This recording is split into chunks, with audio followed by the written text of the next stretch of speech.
Киши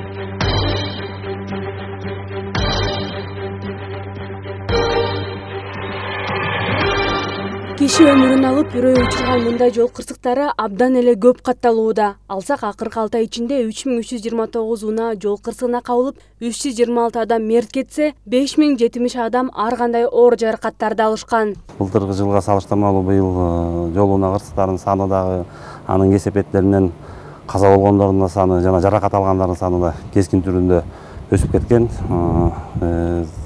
Талоого ылайык, анализге ылайык, жол унаа кырсыктарынын 90% бул деген адамдык фактор, айдоочулардын жол эрежесинин сакталгандыгы.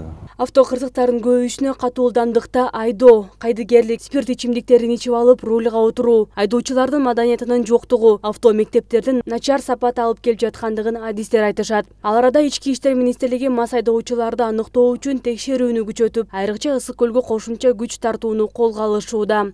Ички иштер министрлигинин тарабынан атайын иш мерчемдерди уюштуруп, азыркы учурда болгон ушу туристтик маршруттагы посттордун санын көбөйттүк.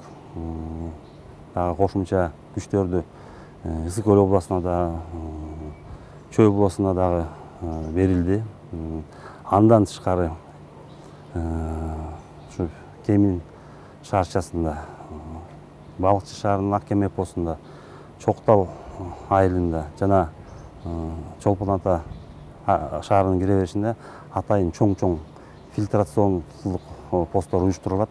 Аяка деген биздин дагы кызматкерлер, башка күч органдарынын кызматкерлери, наркологиядан атайын кызматкерлери тартылат. Эскерте кетсек, бир нече күн мурун Ысык көл облусунун Чырпыкты айылында жана Кемин шаарында адам өмүрүн алган кырсык катталып, коомчулуктун үрөйүн учурган эле. Кырсыктын катталуусуна мас айдоочу себеп болгону айтылган. Кечээ дагы Бишкек Нарын Торгарт айланма унаа жолунун 10-чакырымында Toyota Gaya жана КамАЗ оор жүк ташуучу унаалар сүзүшүп, кырсыктын кесепетинен 8 адам ар кандай жаракаттарды алышкан.